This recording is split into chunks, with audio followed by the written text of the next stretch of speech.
Facebook पर देख रहे हैं तो पेज को फॉलो और शेयर करें। नमस्कार, आप देख रहे हैं वॉइस ऑफ पानीपत और मैं हूं आपके साथ कुलवंत सिंह। अभी कोरोना काल चल रहा है, धीरे धीरे सब चीज़ें स्मूथ होती जा रही हैं, अनलॉक होता जा रहा है, लेकिन एक बड़ी समस्या अभी भी शिक्षा के ऊपर है। अभी शिक्षा को लेकर सरकार पूरी तरह सामने नहीं आ रही कि स्कूल कब खुलेंगे, कॉलेज कब खुलेंगे। इसी बात को लेकर आज हम फिर से पाइट में पहुंचे हैं। पाइट इंस्टीट्यूट के वाइस चेयरमैन मेरे साथ रहेंगे, राकेश दयाल जी, उनसे ही बातचीत करेंगे, क्योंकि जितनी बार भी इनसे बातचीत होती है तो कुछ नई चीज़ें निकल कर सामने आती हैं। क्योंकि विदेशों की तर्ज पर अब जैसे पढ़ाई का नज़रिया बदल गया, पढ़ाने का नज़रिया बदल गया, शिक्षा का नज़रिया बदल गया। इस दौरान हम लोग बातचीत ये करते रहते हैं कि अब आगे क्या, अब आगे क्या होने वाला है शिक्षा के ऊपर। तो इसीलिए बातचीत करने तायल साहब हमारे साथ हैं। तायल साहब, दूसरी तीसरी बार हम लोग इस बारे में डिस्कस करने जा रहे हैं कोरोना के ऊपर। अभी कोरोना की, क्योंकि सरकार पूरी तरह खुल के बोल नहीं रही कि क्या हो रहा है। अभी +2 के CBSE के भी एग्ज़ाम भी कैंसिल कर दिए। अभी आगे क्या अंदरूनी, क्या 15 जून को जो बातचीत चल रही थी, स्कूल कॉलेज खुलने जा रहे हैं, इसमें कुछ स्थिति साफ हो पाई है? देखिए, अभी कोई गवर्नमेंट की तरफ से कोई भी ऐसी कोई गाइडलाइंस, कोई नोटिफिकेशन ऐसा कुछ नहीं है कि कब से स्कूल्स कॉलेजेस बच्चों के लिए खुलेंगे। But definitely 15th of June जो हम एक्सपेक्ट कर रहे हैं कि स्कूल कॉलेजेस स्टाफ के लिए पूरी तरीके से खोल दिए जाएंगे। एंड पर लेकिन बिना बच्चों के तो स्कूल कॉलेजेस नहीं लगते। तो वी एक्सपेक्ट कि 1 जुलाई से ये सारी चीज़ें नॉर्मलाइज हो जाएं, क्योंकि पूरे देश की एक बात अलग है, बिकॉज़ वहाँ पे हर जगह हर स्टेट के अंदर एक अलग अलग इश्यूज़ हैं उनके कोरोना के जो स्टेटस को लेके। पर लेकिन हरियाणा के अंदर काफ़ी हद तक कोरोना जो है वो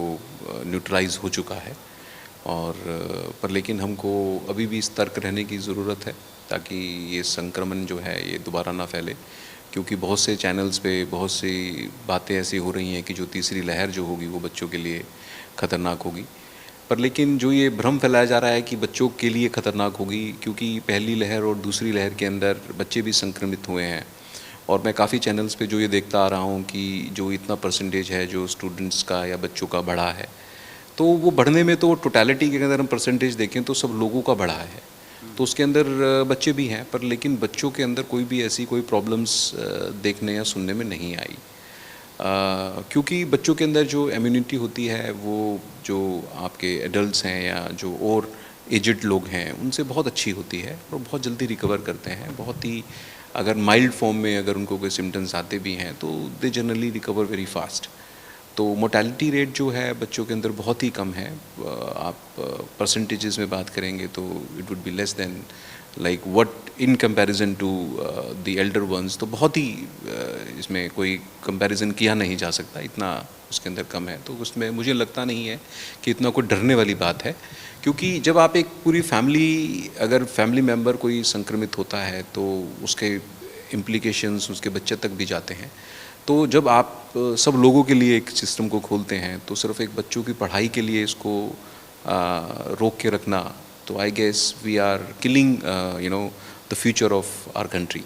तो इन चीज़ों के अंदर थोड़ा सा और ध्यान देना चाहिए, क्योंकि आप एक ऑनलाइन जो व्यवस्था है जो हम चलाते हैं या कोई भी चला रहा है, तो ये एक ऑल्टरनेटिव तो है एक सिस्टम में, पर लेकिन ये उसको पूरी तरीके से भरपाई नहीं कर पाता, क्योंकि जो बच्चे यूज़ टू हैं एक ऑफलाइन क्लास के, जो फिज़िकल क्लासेस के टीचिंग के, तो उसके लिए बिल्कुल एकदम एक नए प्लेटफॉर्म पे जाना, उसको पूरी तरीके से अडॉप्ट कर लेना, so it is little bit difficult. तो एक हाँ ब्लेंडेड फॉर्म में, क्योंकि जो चीज़ें हमने इस कोरोना काल में सीखी हैं और जो सब ने सीखी हैं, जो शायद अगर ये ना होता तो शायद इतनी इसके अंदर डेवलपमेंट नहीं आती, क्योंकि जब सारे ऑप्शंस ख़त्म हो जाते हैं तभी हम एक जो आपके पास विकल्प होता है हम उसके अंदर और कुछ गुंजाइश खोजने की कोशिश करते हैं। नहीं तो we don't even dare to do it, क्योंकि हम नई चीज़ों के अडॉप्ट करना हमारा एक रेजिस्टेंस बना रहता है। तो मेरे ख्याल से कोरोना ने वो रेजिस्टेंस को दूर किया है और जो हम एक अच्छी तरफ बढ़े हैं, क्योंकि हम सारी education we can not have in physical form, so you need to have the blended format जो है, जो एजुकेशन 4O का पार्ट है। तो उसको देखते हुए यस कि अभी स्टूडेंट्स और सब पेरेंट्स सब लोग इसे सोच रहे हैं कि किस तरह से स्कूल्स हैं कॉलेजेस हैं दोबारा से रीओपन होंगे, and we are hopeful that government will take a right and corrective action very soon. बड़ी बात ये हर है जी, ऑनलाइन आप लोग पढ़ाई करवा रहे हैं, बच्चों को शिक्षा दे रहे हैं, बच्चे वो चीज़ें नहीं सीख रहे हैं जो स्कूल में आके सीखते हैं, सिर्फ एक खाना पूर्ति सी हो रही है मेरे ख्याल में, क्योंकि मेरे भी बच्चे हैं ऑनलाइन जो पढ़ाई करते हैं वो चीज़ें दिमाग में आती नहीं उनके, फीस भी लगातार स्कूलों की कॉलेजों की जो है उनकी जा रही है, ऑनलाइन में वो मज़ा भी नहीं आ रहा। तो ऐसे में क्या लगता है, मतलब ऑनलाइन का जो सिस्टम चल रहा है, तो ऐसे तो बच्चों का भविष्य आगे ठीक होगा या खराब होगा जो ये सिस्टम अभी चल रहे हैं? देखिए, सबसे पहले तो यह है कि जो ये हम ऑनलाइन एजुकेशन की जो हम बात कर रहे हैं कि हम इस ऑनलाइन को हम किस तरीके से इम्प्लीमेंट करते हैं, किस तरीके से इसको चलाते हैं, ये भी बहुत बड़ा इम्पोर्टेंट आस्पेक्ट है। और सेकेंडरी है कि क्या आपके पास ऑप्शंस क्या क्या हैं। अगर आपके पास ए ऑप्शन नहीं है, जो आप सोचते हो कि यस अगर हमारे पास एक फ़िज़िकल बच्चा अगर स्कूल आ सकता है या कॉलेज आ सकता है, तो देखो उससे तो अच्छी बात कोई और नहीं हो सकती। There is no alternative to a student coming to an institution. तो इंस्टीट्यूशन बच्चे आएँ, ये बहुत अच्छी बात है, पर लेकिन अगर वो ना है तो विकल्प क्या है, उसको हम किस तरह से कर सकते हैं। और अगर 5 तरह के अलग अलग संस्थान जिस तरह से उसको रिएक्ट करते हैं, रिस्पॉन्स करते हैं, तो एक इंडिविजुअल इंस्टीट्यूशन उसके उस सिचुएशन में कैसे रिएक्ट करता है, वो देखने वाली बात है। और अब जैसे आपने कहा कि बच्चों का भविष्य के बारे में क्या होगा, कि देखिए जो मैं पहले भी कहना चाह रहा हूँ कि जो एजुकेशन 4.0 है वो भी इसी चीज़ के बारे में बात करता है कि आप सारी चीज़ें फिज़िकली नहीं कर सकते, और आने वाली चीज़ों में जो रिक्वायरमेंट्स हैं, जो हमारे पास कंटेम्प्रेरी और जो कन्वेंशनल एजुकेशन सिस्टम था, हमें उसको बदलना होगा, एक नए तरीके से चलना होगा। क्योंकि जो आज की जो रिक्वायरमेंट है वो मेमोराइजिंग की नहीं है, रट्टा लगाने की नहीं है, एक चीज़ को रिप्रोड्यूस करने की नहीं है। आपको जो आप काम जिस पे ध्यान देना है वो क्रिएटिविटी पे है, इंडिपेंडेंस पे है, कि बच्चों को आप एक इंडिपेंडेंस दे रहे हैं, बच्चों को एक टाइम भी दे रहे हैं, सेल्फ स्टडी का टाइम भी दे रहे हैं। तो ये कोरोना टाइम ने बहुत दिया है बच्चों को, सेल्फ स्टडी का टाइम भी दिया है, एक्सप्लोर करने का टाइम दिया है, एक्सेस टू गैजेट्स दिया है कि वो एक्सप्लोर कर सकें, रिसर्च कर सकें। और जो ठीक स्कूल्स हैं या जिन लोगों ने या कॉलेजेस ने जो बच्चों को एक ऐसा प्लेटफॉर्म दिया जहाँ पे वो आपस में अपनी चीज़ों को रख सकें, अपनी वॉलंटरी पार्टिसिपेट करें हर चीज़ की डिबेट में, हर चीज़ के लिए आपने क्या रिसर्च किया, आपने क्या सीखा, ना कि सिर्फ एक करिकुलम है इसी को रिप्रोड्यूस करना। तो ये एक इंस्टीट्यूशंस को ये जो ऑटोनॉमी मिली है बिकॉज ऑफ दिस कोरोना, क्योंकि आपके एग्जामिनेशंस आपके यूनिवर्सिटी पैटर्न से उस तरीके से नहीं हो रहे हैं जिस तरह से एक हम देखते हैं, जैसे एक आप क्लासरूम में बैठ के सब लोगों के एग्जामिनेशंस लेते हैं। अब जो वर्चुअल मोड पे जो गवर्नमेंट अडॉप्ट करती है तो उसके अंदर चीटिंग, बहुत से बच्चे जो हैं वो चीटिंग के सिस्टम पे चले जाते हैं। तो ये एक सिर्फ यहाँ पे एक दिखावा है, क्योंकि गवर्नमेंट के पास वो फैसिलिटीज़ नहीं है, वो सबको एक यूनिफॉर्म पैटर्न पे उसको लेके आना चाहती हैं। पर लेकिन यस, अगर आपको अपने इंस्टीट्यूशन लेवल पे देखना है तो बहुत सारे ऐसे मेथड्स अवेलेबल हैं जो आपको आर्टिफिशियल पॉक्टरिंग आप कर सकते हैं। AI पॉक्टरिंग होती है जिसके अंदर आपको बच्चा अगर स्क्रीन के आगे से हिलता है, डुलता है, तो उसकी एक स्क्रीन जो है फ्रीज़ हो जाती है। So we are using all this kind of platforms, ताकि हम बच्चों को जो इवेलुएट करते हैं और असेस करते हैं। पर लेकिन हम क्या ये असेसमेंट यही ज़रूरी है, मैं इस चीज़ पे हमेशा क्वेश्चन उठाता रहा हूँ कि क्या हमें इनकी मेमोराइजिंग स्किल्स को चेक करना ही एक एजुकेशन है? हम उनकी क्रिएटिविटी पोर्शन क्यों नहीं चेक करते, हम उनके सोशल एस्पेक्ट्स क्यों नहीं चेक करते, हम उनका कॉन्फिडेंस क्यों नहीं चेक करते, वो किस तरह से एक सिचुएशन को डील करते हैं, उनके एनालिटिक्स क्यों नहीं ऑब्जर्व करते? क्योंकि यही चीज़ें जो आगे आने वाले समय में काम आएंगी। तो मैं तो कहूँगा कि yes, this time has given us a pause also to think and introspect what kind of an system we want, और क्या हम उन सिस्टम्स के अंदर कितना आगे पहुँच पाए हैं। क्योंकि जो तरीके जो हम यूज़ करते हैं वो सदियों से यूज़ हो रहे हैं, तो उसके अंदर एक फिनिश आ जाती है कि आपको समझ में आ जाता है एक्सपेक्टेशंस, और जो डिलीवरी है वो मैच करने लगती है। पर लेकिन कोई भी चीज़ एक जब नई आती है तो उसके अंदर प्रॉब्लम्स आती हैं, कई लोग नहीं समझ पाते कि सिस्टम क्या है, या एक्सपेक्टेशंस में बहुत फ़र्क होता है। तो क्योंकि लोग इतने इसके ऊपर सोचते नहीं हैं, that is what the problem is. तो उन चीज़ों को समझें कि ये क्या है, और हर चीज़ में से एक पॉजिटिविटी निकाल के देखें कि यस, इसमें से पॉजिटिव आउटकम्स क्या हैं, हम इन चीज़ों में से क्या निकालें, ताकि जब ये कोरोना टाइम चला जाए तो इनमें से हम क्या क्या चीज़ें अपने पास रख सकते हैं। तो एक वो अगर उस पहलू से देखा जाए तो yes, it has given a lot to ponder on thoughts कि येस हम इसमें से ये निकाल सकते हैं और ये चीज़ें हम अपने एजुकेशन सिस्टम में अडॉप्ट करें। तो मैं नहीं कहूँगा कि ये खाना पूर्ति है एजुकेशन अच्छी हो रही है, जो बच्चे पढ़ना चाहते हैं बहुत अच्छा कर रहे हैं, पर लेकिन जो बच्चे अब घर में जो पेरेंट्स देख रहे हैं बच्चों को नहीं पढ़ रहे हैं, वो स्कूल में भी ऐसे ही थे, वो स्कूल में भी नहीं पढ़ते थे, राइट। लेकिन सवाल ये भी जानना ज़रूरी है, क्या हम तैयार हैं इस चीज़ों के लिए? मान लो कि मेरे 3 बच्चे हैं, मिडिल क्लास परिवार से हूँ मैं, तीनों को पहले एक स्मार्टफोन दूंगा मैं, तीनों का मोबाइल का उनका पैक डलवाऊंगा, तीनों की सेम टाइम क्लास होती हैं, तो ऐसे माहौल में क्या हम तैयार हैं इस ऑनलाइन शिक्षा के लिए? देखिए, मैं आपको बताऊं कि भारत देश में आपकी जो इंटरनेट की जो सुविधाएं उपलब्ध हैं वो बहुत सस्ते दर पे हैं, और इतनी सस्ती दरों में पूरे विश्व में किसी भी देश के अंदर सुविधाएं और स्पीड अवेलेबल नहीं है। और जो मोबाइल फ़ोन्स की भी आप बात कर रहे हैं, सब बच्चे जो एक मिडिल उससे फैमिली से भी हैं, तो एक रिक्शे वाले के पास भी एक स्मार्टफोन है। तो मैं नहीं समझता कि बच्चों के लिए अगर एक 5,000 रुपये का फ़ोन अगर किसी को इन्वेस्ट करना है तो वो कोई बहुत बड़ी बात है। और 3 बच्चे बहुत कम ही लोगों के पास हैं आज के दिन में, तो किसी के पास 1 हैं, किसी के पास 2 हैं। अगर वो मिडिल क्लास का है तो वो 4 बच्चे 5 बच्चे, उसको पहले देखना चाहिए कि अगर बच्चों की अच्छी से परवरिश करनी है तो बच्चे कम हो तो ठीक है, तो उनकी ताकि प्रॉपर तरीके से पढ़ाई वो करा सकें। तो ये देखिए क्या है, ये एक आपकी प्रायोरिटीज़ के ऊपर है कि परिवार बच्चे के एजुकेशन को कितनी प्रायोरिटी देता है। अगर वो प्रायोरिटी देता है तो इतनी इन्वेस्टमेंट बहुत बड़ी इन्वेस्टमेंट नहीं है कि एक परिवार अपने बच्चे के ऊपर 5,000 रुपये का, और आज अगर एक वाईफाई लगाते हैं तो आप 1,000 रुपये में घर में एक वाईफाई में आप जितने मर्जी लोग उस वाईफाई को यूज़ कर लें, तो कोई बहुत बड़ा इन्वेस्टमेंट नहीं है कि 1,000। अगर वो बच्चा पहले ट्रांसपोर्टेशन यूज़ करता था तो उससे ज़्यादा आपकी ट्रांसपोर्टेशन की फ़ीस लगती थी। तो वो जो खर्चे हैं वो आपस में दोनों चीज़ें डिवाइड होके वो इंटरचेंज हो सकते हैं, पर लेकिन ये आपको अंदर सोचना होगा कि यस मेरे लिए क्या इम्पोर्टेंट है। बहुत से परिवारों ने बच्चों को स्कूल से हटा लिया है कि जी हम फीस क्यों दें, क्योंकि हमें ऑनलाइन एजुकेशन में आ गए हैं, वो टीचर उतना घंटे नहीं पढ़ाते हैं, अगर ज़्यादा घंटे पढ़ाते हैं तो उनको होता है कि इतना ज़्यादा स्क्रीन टाइम हो गया है कि उनकी आंखें ख़राब हो गई हैं। तो आपको कहीं ना कहीं रुकना पड़ेगा, या आप ऐसा स्कूल चाहते हैं कि जहाँ वो सब टीचर्स को निकाल दें कि हमको तो जी 10 टीचर की जगह 1 टीचर ही बहुत है, तो आप फ़ीस कम कर दीजिए, ठीक है। अब ये भी नहीं मालूम है कि स्कूल कब खुलेगा, अब सरकार का आदेश आ जाता है कि भाई 10 दिन के अंदर स्कूल खुलना है, तो क्या आप सारी टीचर्स वापस ला सकते हो? So this is not possible. तो लोगों को इसके अंदर समझ के चीज़ों को देखना होगा कि कैसे क्या हम एजुकेशन को जीवित रखना चाहते हैं या उसको ख़त्म करना चाहते हैं। और सरकार से भी यही रिक्वेस्ट है कि वो स्कूल्स की तरफ, कॉलेजेस की तरफ ध्यान दे, ताकि इनको जल्द से जल्द स्टार्ट किया जा सके, और प्रिकॉशन मेजर्स से जो स्टैंडर्ड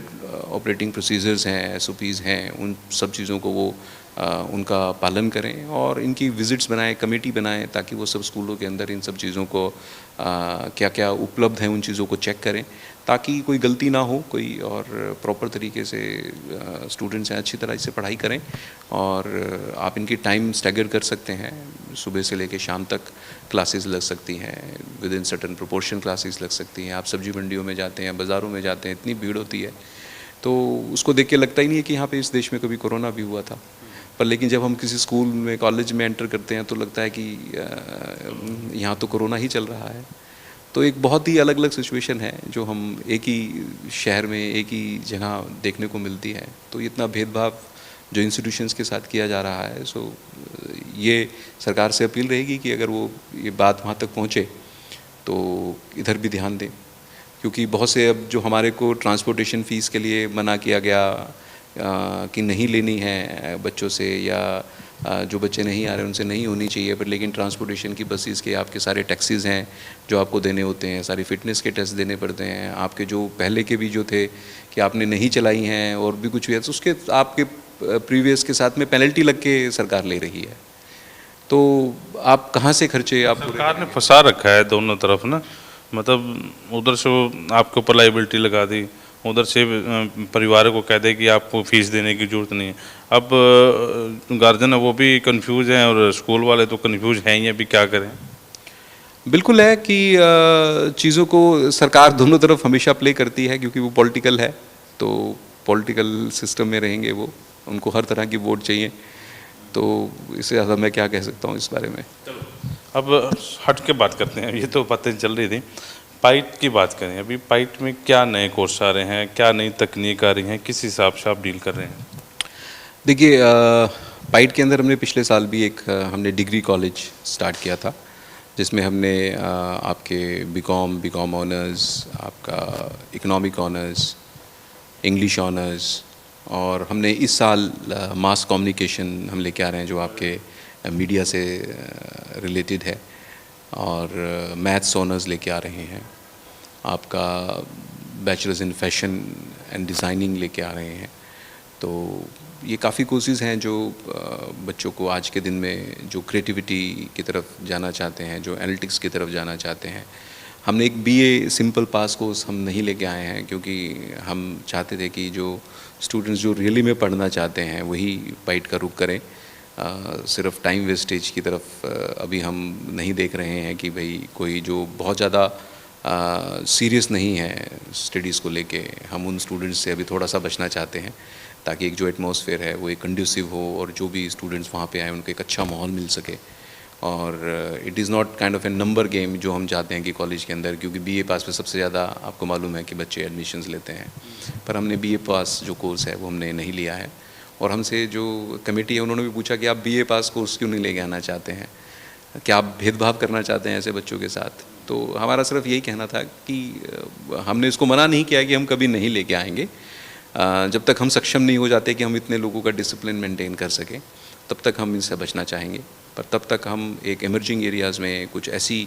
कोर्सेज़ को ही बढ़ावा देना चाहेंगे जिसके अंदर हम कुछ इनपुट्स दे सकें, ताकि हम एक अच्छे लोगों को ऐसा तैयार कर सकें जो देश के लिए कुछ नया करके दिखाएं। और इसके साथ में हमने एक जो बीबीए हमारी एक जो कंटेम्प्रेरी बीबीए जो चलती थी, उसके साथ हमने बीबीए इन एग्री बिजनेस लेके आए हैं। और जो हमारे पास बीसीए काफ़ी पॉपुलर कोर्स है हमारे, तो उसके अंदर हम एक क्लाउड कंप्यूटिंग में स्पेशलाइजेशन लेके आए हैं, बीसीए इन क्लाउड कंप्यूटिंग। और ये स्पेशलाइजेशन है ये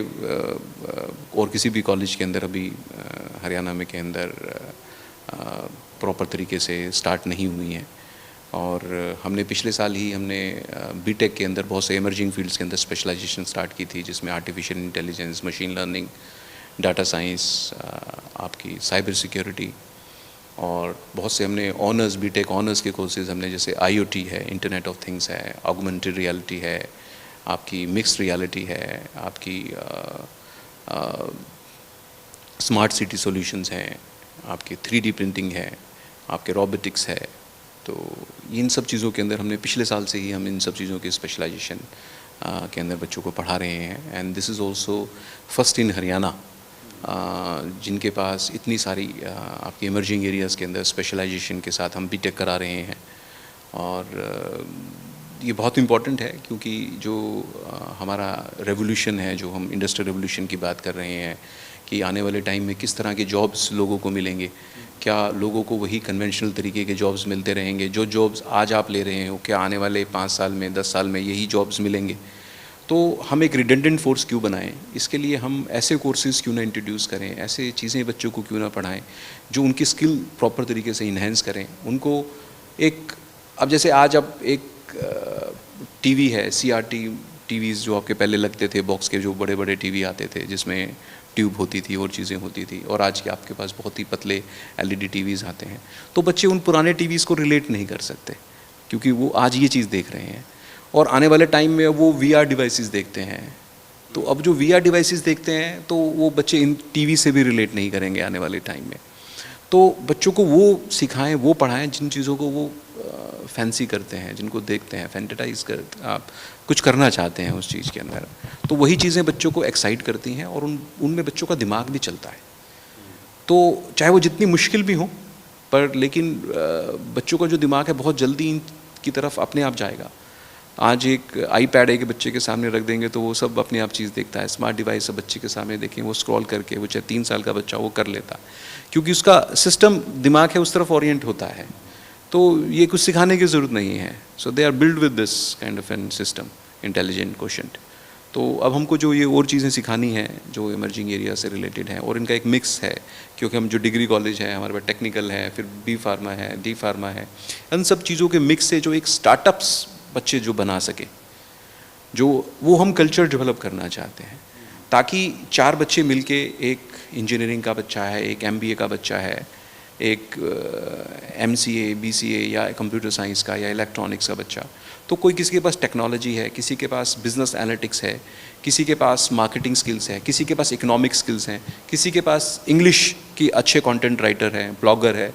तो ये किसी के पास मास कम्युनिकेशन की स्पेशलाइजेशन है। तो ये जो सब लोग इकट्ठे मिक्स होके जो एक आइडिएशन करेंगे और एक उसको बिज़नेस प्लान के अंदर जो उसको बनाएंगे और फिर उसकी बिज़नेस पिचिंग करेंगे, तो definitely they will get a good seed funding from different corporates, जो नए नए ऐसे आइडियाज़ को हमेशा से ताक में रहते हैं कि कौन इस तरह से कोई नए आइडियाज़ लेके आएँ और जहाँ पे इन्वेस्टमेंट हो सकें, क्योंकि एक बिज़नेस अपॉर्चुनिटीज़ हैं उन लोगों के लिए भी, तो वो तलाश सकें।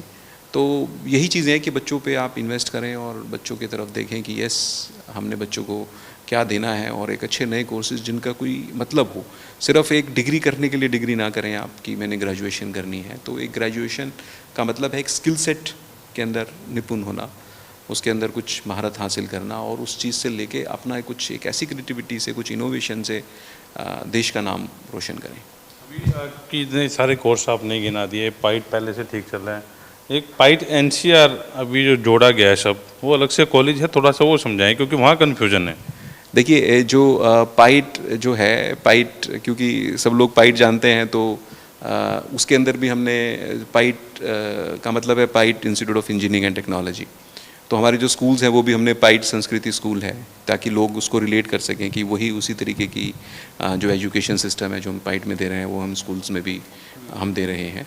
और जो ये पाइट NCR का मतलब है, ये डिग्री कॉलेज हैं जहाँ पे आपके जो डिग्री कोर्सेज़ हैं, जैसे BA BCom and BSc type के कोर्सेज़ हैं, जो इसमें हमारे पास ये हैं कोर्सेज़, और हमने ये पिछले साल स्टार्ट किया था, और काफ़ी अच्छा रिस्पॉन्स है जो बच्चे हमारे पास पढ़ रहे हैं। क्योंकि पहले जो काफ़ी स्टूडेंट जो ये इकोनॉमिक ऑनर्स, मैथ्स ऑनर्स और मास कम्युनिकेशन या इंग्लिश ऑनर्स या इस तरह के जो कोर्सेज़ करने के लिए दिल्ली जाते थे, तो और प्रॉपर उनको हमेशा से परेशान रहते थे कि वो कहीं ना कहीं जाके एक PG लेते हैं और चीज़ें करते हैं। अगर उनका DU के मेन कैंपस में 5-6 कॉलेजेस, 7 कॉलेजेस का नाम अगर हम हटा देते हैं, तो अगर उसके बाद अगर वो किसी और नीचे, because they are approximately 55 to 56 colleges in DU, और तो उसके जो नीचे के जो कॉलेजेस हैं, वहाँ पे जो एजुकेशन का स्तर है, जिस तरह से पढ़ा जाता है, सिर्फ यहाँ से देखने में अच्छा लगता है, लेकिन जब आप वहाँ जाते हो तो आपको पता चलता है कि किस तरह के क्या एजुकेशन सिस्टम है, और क्या फिर आप सोचते हो कि वाज इट वर्थ डूइंग, कि हम यहाँ से जाके वहाँ पे PG में भी रह रहे हैं और चीज़ें कर रहे हैं और आपकी क्लासेस नहीं लग रही हैं, और जो आपको सीखने को मिल रहा है और जो आप चाहते थे कि आपने सोचा था, विजुलाइज किया था कि ऐसा होगा, पर लेकिन फिर उनको एक धक्का लगता है। तो उस चीज़ के लिए कि यस, अब आपको अपने शहर के अंदर उनसे अच्छी फैसिलिटीज़, उनसे अच्छे टीचर्स और एक डिसिप्लिन के साथ आप वो सब चीज़ें कर सकते हैं, और आपको एक अच्छा इन्वायरमेंट मिलेगा, और एक टेक्निकल इंस्टीट्यूशन के अंदर साथ में बच्चों को इंटरेक्ट करने का मौका मिलेगा, ताकि वो अगर जो स्टार्टअप्स की तरफ जाना चाहते हैं, तो उनको एक बहुत ही it is a golden opportunity for the students who want to do this kind of an system. और वो उनके साथ में जो हमारा एक पूरा स्टार्टअप विंग जो हमने बनाया है, स्टार्टअप इंक्यूबेशन सेंटर जो बनाया है, तो वो पूरे आपके एक नॉर्थ इंडिया में सबसे बड़ा एक हम स्टार्टअप इंक्यूबेशन है जो हमने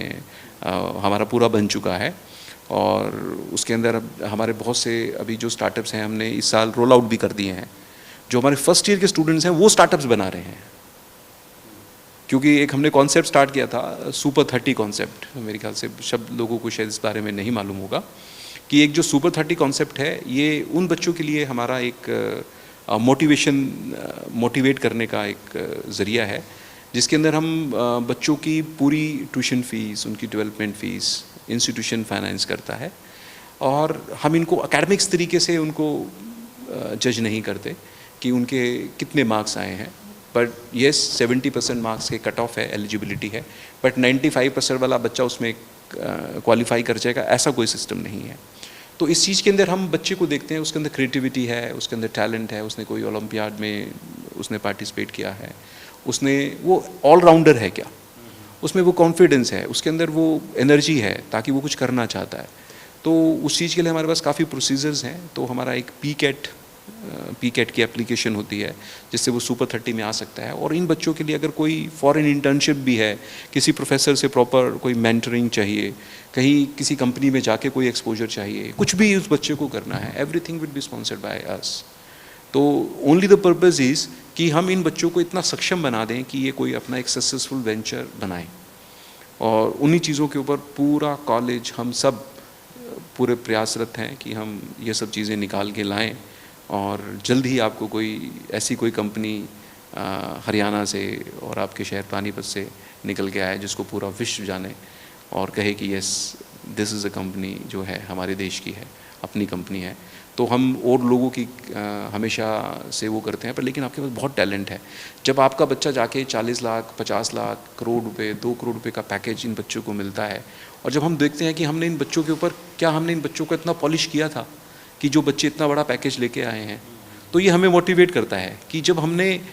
इन बच्चों पे इतने कम एफर्ट्स लगाए थे कि ये बच्चे इतने आगे पहुंच गए, अगर इन पे एफर्ट्स लगाया जाएगा तो बच्चे कहाँ जाएंगे। अगर एक बाहर की विदेश की कंपनी आपके बच्चे को 2 करोड़ का पैकेज देती है या 1 करोड़ का पैकेज देती है, तो आप अपने बच्चे पे इन्वेस्ट क्यों नहीं करते, ताकि ये ऐसे ही हज़ारों बच्चों को अपनी कंपनी में ले सके। क्योंकि कैंपस में कोई बदलाव भी किए हैं, क्योंकि एनसीआर भी शुरू हो रहा है, कुछ बदलाव भी आगे कर रहे हैं, लोगों को देखने को मिलेगा कुछ? बिल्कुल बदलाव हो रहे हैं। काफ़ी बिल्डिंग्स हैं जो हमने इस साल, जो क्योंकि कोरोना के टाइम में था तो बहुत सारे चेंजेस का हमें वक्त भी मिला, क्योंकि जब आपके पास ऐसा चीज़ें होती हैं तो आप सोचते हो कि क्या किया जाए, किन किन चीज़ों के अंदर क्या कमियां थी, उन चीज़ों को दुरुस्त किया जाए। क्योंकि चलते हुए माहौल के अंदर बहुत मुश्किल हो जाता है जब बच्चे आपके पास होते हैं तो उन चीज़ों को चेंज करना। But definitely we have come across and हमने बहुत सारी चीज़ों को चेंजेस किए हैं जहाँ जहाँ हमको लगता था कि ये प्रॉब्लम्स हैं। और ये बच्चों की डेवलपमेंट में जो सबसे बड़ी चीज़ जो मैंने बताई आपके स्टार्टअप इंक्यूबेशन है, और एक अलग एक इंटरनेशनल तरीके का एक आपको ऐसा माहौल मिले जहाँ पे कॉर्पोरेट्स आके आपके कॉलेज में रहें और बच्चे वहाँ पे इंटर्नशिप करें, एक अच्छा एक ऐसा बिज़नेस इंक्यूबेशन सिस्टम बने वहाँ पे, ताकि बच्चों को फ़र्स्ट हैंड इन्फॉर्मेशन मिले। क्योंकि हम देखते थे कि इंटर्नशिप में बच्चा जब बाहर जाता है तो बहुत सारा टाइम वेस्ट होता है और वो सिर्फ एक फॉर्मेलिटी रह जाती है, तो वहाँ से वो सर्टिफिकेट बनवा के ले आते हैं और वहाँ जाके सबमिट कर देते हैं। तो इससे अच्छा है कि आपके पास सब इनवाइट करें कंपनीज़ को, हम कंपनीज़ को इनवाइट करेंगे जो हमारा ये स्टार्टअप कोवर्किंग स्पेसेस जो हमने बनाई हैं, and it will be given free of cost to the corporates with emerging areas, कि वो आके हमारे यहाँ पे कितनी भी आपकी ऑफिस की स्पेस की रिक्वायरमेंट है, आपके स्टाफ को रखने की रिक्वायरमेंट है, अगर आप आईटी फील्ड से, इमर्जिंग फील्ड से, इन चीज़ों के अंदर हैं, कुछ नए इमर्जिंग एरियाज़ में आप कोई इनोवेशन आपके पास है, कोई ऐसे आपने कोई स्टार्टअप बनाया था, आप दिल्ली से आए हैं, बेंगलोर से आए हैं, आप किसी और कॉस्मोपॉलिटन सिटी से पानीपत में शिफ्ट हुए हैं, पर लेकिन आप में अभी इतना क्षमता नहीं है कि आप अपना ऑफिस बना सकें, स्टाफ का खर्चा को आप देख सकें, क्योंकि आपका एक बिज़नेस नया है, तो we welcome you to byte. आप आएँ, आपको बहुत अच्छी इंटरनेशनल स्टैंडर्ड की आपको ऑफिसेस मिलेंगे, आपका कोई भी एक्सपेंडिचर नहीं होगा, neither it will be related to food expenditure, whether is related to your attendance और रिलेटेड टू आपकी कोई सफाई करनी है, एसी मेंटेनेंस है, access to any kind of lab is would be provided to you. जितने भी आपके इमर्जिंग एरियाज है, चाहे आप आईओटी में हैं, चाहे आप एआई में हैं, किसी भी तरीके के कंप्यूटर्स की रिक्वायरमेंट है आपको, so all will be given to you free of cost. आप आएँ, आपसे सिर्फ एक ही एक्सपेक्टेशन है कि आप आके हमारे बच्चों को अपने साथ अपने प्रोजेक्ट्स में लगाएं, ताकि उनको फर्स्ट हैंड इन्फॉर्मेशन मिले और वो एक अच्छे एंटरप्रेन्योर बने, और आप भी ग्रो करें, और हमारे जो स्टूडेंट्स जो पेरेंट्स हमारे अंदर इतना फेथ रखते हैं कि वहाँ जाके बच्चों का फ्यूचर बनता है, ताकि उनका जो फेथ है और ज़्यादा परिपक्व हो और वो बढ़े। तो यही हमारी मनोकामना है। सारा कुछ आपने बताया, बीच में खर्चे की बात भी बता दी। प्लेसमेंट को लेकर, क्योंकि मैंने अपने बच्चे पे पैसा खर्च कर दिया, प्लेसमेंट को लेकर पहले भी आप लोगों से बातचीत होती रही है। अब क्योंकि 2 साल हो गए कोरोना को, प्लेसमेंट को लेकर अब नया क्या है, पाइट की तरफ से क्या नया लेकर आ रहे हैं? देखिए प्लेसमेंट, जैसे हमने बताया कि हम जैसे एजुकेशन 2 से हम एजुकेशन 4.0 की तरफ बढ़े हैं, तो प्लेसमेंट्स के भी पहले हमारा कन्वेंशनल प्लेसमेंट्स होती थी, जिसके अंदर हमारे पास क्या होता था कि करीब 150 कंपनियां हमारे कैंपस में हर साल आती थी। तो अनवन देखा जाता था कि एक बच्चा जब फाइनल ईयर के अंदर स्टार्टिंग में आता था तो उसकी कंपनी प्लेसमेंट स्टार्ट हो जाती हैं,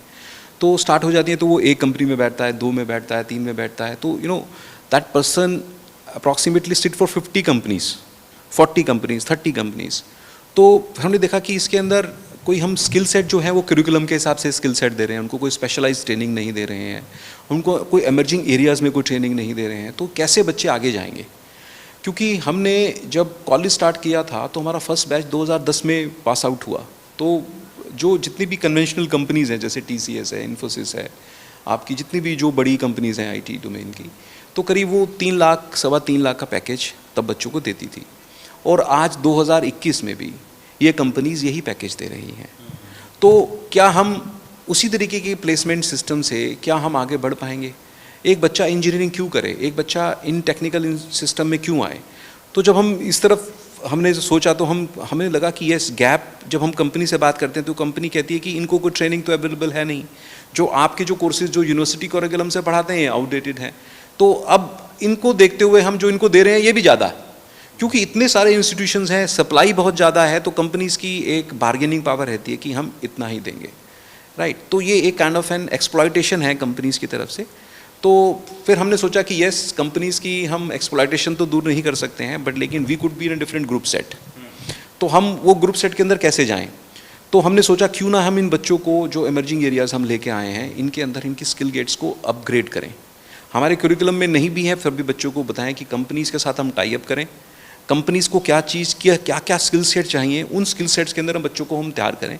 तो हमने इसके लिए एश्योर्ड प्लेसमेंट एक स्टार्ट किया, जो हमारा एक कन्वेंशनल प्लेसमेंट से एक स्टेप हायर है, जो एश्योर्ड प्लेसमेंट है, ताकि हम एक बच्चों को जो एक 3 लाख 4 लाख का पैकेज है उसको हम बढ़ा के 10 लाख तक ले जाएं, ताकि जो भी बच्चा आए अगर वो एश्योर्ड प्लेसमेंट के ज़रिए से हमारे पास आता है तो हम उसको एक प्रॉपर तरीके की ट्रेनिंग देना स्टार्ट करें, स्पेशलाइज उसको करना स्टार्ट करें। क्योंकि हमारा जो मकसद है उसको एक शॉर्ट प्लेसमेंट में भी लाना नहीं है, हमारा उससे एक स्टेप और ऊपर है। हमारा जो मकसद है उसको स्टार्टअप की पोजीशन पे लेके जाना है, कि वो एक जॉब सीकर ना बन के एक जॉब क्रिएटर बने, ताकि वो औरों को भी जॉब प्रोवाइड करे, जिसके लिए हम सब ये जो हमने भूमिका है, सिस्टम है, फाउंडेशन है, इनकी सब चीज़ों के हमने प्लेटफॉर्म रख दिया। पर लेकिन जो एक स्टार्टअप बनाने के लिए, अब जैसे हमारे फर्स्ट ईयर के बच्चे स्टार्टअप्स बना रहे हैं, पर लेकिन आज अगर हम एक पिरामिड में देखें कि 100 बच्चे हैं, तो मेरे पास कन्वेंशनल जो P है उसके अंदर अगर मेरे पास आज 90 बच्चे हैं और मेरे शॉर्ट प्लेसमेंट में आज मेरे पास 8 बच्चे हैं, तो मेरे पास जो स्टार्टअप है उसमें 2 बच्चे हैं। तो मैं इसको 5 साल में इसको मैं इन्वर्स करना चाहता हूँ, इसको बिल्कुल फ्लिप करना चाहता हूँ कि मेरे को कन्वेंशनल में बहुत कम बच्चे हों और शॉर्ट प्लेसमेंट में थोड़े बच्चे हों, पर लेकिन सबसे ऊपर जो बच्चा हो वो बहुत ज़्यादा हो,